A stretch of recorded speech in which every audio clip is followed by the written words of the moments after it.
Well, Nick Bracks is one very busy man. He's acted on our TV screens, he runs a podcast and a radio show, is a published author and an acclaimed mental health advocate. He's working hard to normalise conversations around your brain, using his own personal experiences to teach others. And now, Nick's important work continues with new projects coming to a screen near you. And Nick Bracks joins us live out of New York this morning. Nice to see you again.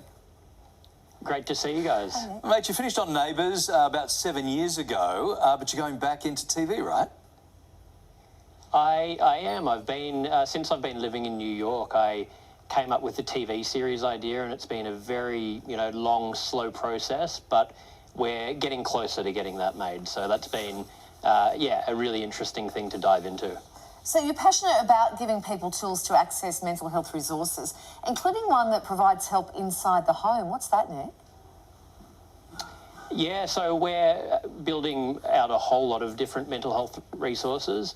The latest project we're building is essentially a marketplace. So it's an app that has content and the ability to book, whether it's a coach, a psychologist, a psychiatrist, a therapist, a marketplace from a whole range of experts around the world, and trying to just match the right people with people that are, really in need for these services, and making it affordable, because it's so hard to get access to these things.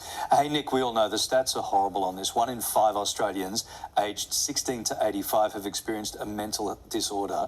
Obviously you can talk about it for hours and hours. We don't have that much time. So what would you say your top tips to better your mental health?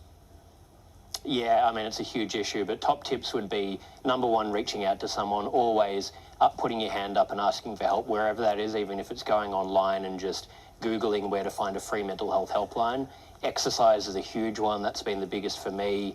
Meditation, mindfulness, and just finding things that work for you to just switch your mind off and, give yourself that time out. Yeah, and never discounting the importance of a good diet and sleep. You say that taking risks is also important for your mental health. What do you mean by that? Well, I think we live in a world where we're just bombarded, we're overwhelmed, and when we're in a negative headspace, we can talk ourselves out of anything, and often the things that are difficult are the things that are going to be the best for us. And if we sit there and overanalyze, and I've had so much experience doing this myself, being an overthinker, it can really paralyze you and have negative impacts on your mental health. So I think obviously not doing anything crazy, but being able to take a calculated risk and just a chance on yourself can often be the thing that leads to, much better outcomes. Yeah. Okay. Now, mate, just before you go, the three of us have actually got a few things in common. We all love a beige skivvy, there's no doubt. But we're also Dancing with the Stars. It's returning for another year. You were a contestant like back in 2011, but, we're still talking about it. What are some of your fondest memories from the show as we take some of the clips? I remember it was probably the most terrified I've been in my life before that first episode, and probably one of the worst dances in the history of that show, but it was one of the best experiences I've had. Being able to go through such a unique thing with an amazing cast that we had, and, making a lot of friends that I've stayed in touch with, and I think it was just such a fun thing to do, and something that I personally probably will never do again. Yeah, don't be stealing my title of worst dancer on the show ever. Don't be taking that away from me. It's all I got. And Nick, we can tell you that was back in 2011. You were dancing with the beautiful Jess Raffa. Jess is back in it again this year, as she was last year. So it'd be great to see Jess back out on the dance floor as well.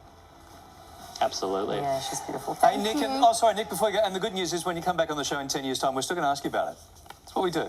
There you go. Thanks, mate. See ya. You can ask me forever. And we will. See you, mate. Thanks, Nick. We're back after this.